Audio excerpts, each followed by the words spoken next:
Hi, and now a little bit about including instruments into the rhythms and rhyme. This can help keep the beat, and it can be as simple as using your hand as an instrument. And if you do it on your legs versus your hand, or the table versus the hand, it makes a different sound, and that allows you to change the rhythm. There are many times where you can be singing a song and you want to change the rhythm to go faster, and you can change that. Or you can make it very slow.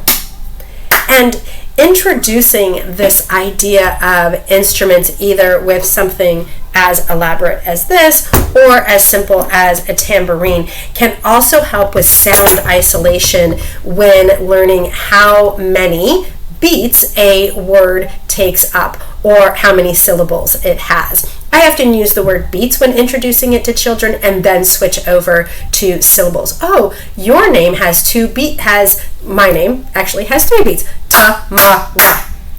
And being able to do that with other children's names. Doing it with their names also, if you've been playing the name game, if you were going to use my name, for example, Tamarah, Tamarah, Bomara, Banana, Fena, Fofara, Fifa, Famara, Tamarah. Thanks for playing the name game. And this can be done over and over and over again, and starts in infancy, and children love hearing their names. They love hearing the rhyming that goes with the name, and sound isolation that can happen at the beginning of that. And then the next step to that is being able to use an instrument and keeping a beat. Something as elaborate as this you can also do with a high tone or a low tone.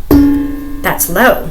That's high. And if you have the luxury of having perhaps bells in your environment that are high and low, or a chime that goes from high to low, that can also be very helpful in helping understand that some sounds have different tones and pitch. And then you can also use this for setting the rhythm. Instead of using your hands, you use an instrument.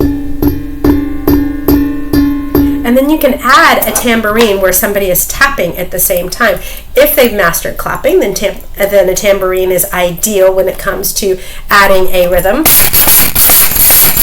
So you have these two things working together. And then there's always the shaker eggs, there's drums. Someone can have the instruments be their hands, tiny cymbals for fingers that go this way, or tambourine, or cymbals that go this way that they smash together in a very big, loud way, are instruments that can be added. They can be in the box and available for children to use all throughout your work cycle, or they can be something that comes out very special, specifically for a music instrument time.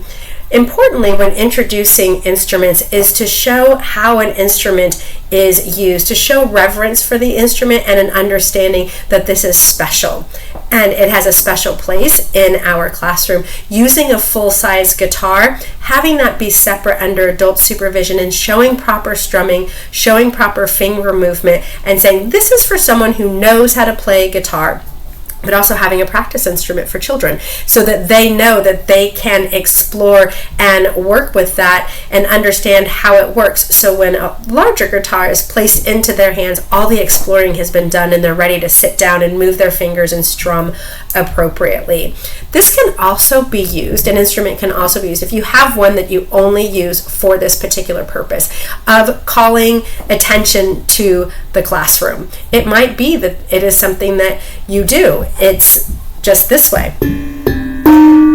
Oh, I heard the tone. That means it's time to, whatever it is, if you're transitioning to cleaning up, or if you're going to the door, you're going to lunch, or even a wake up from if you're doing a meditation and you want to do a wake up from that, you can also do that. It's really lovely and beautiful to add that element of sound to a meditation for older children. It can be very helpful with them in a transition. And as children get older and you assign jobs in the classroom, it might be one person's job to ring the bell to allow other children to know that it is time to transition.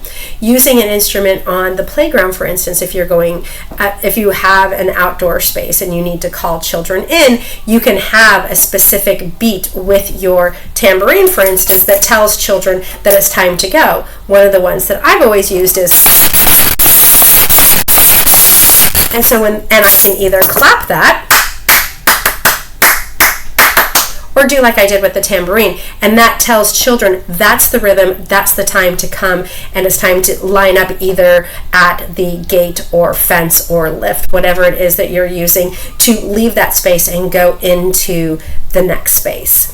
So hopefully this gives you some ideas for incorporating instruments as a specialty item or as a part of your everyday practice.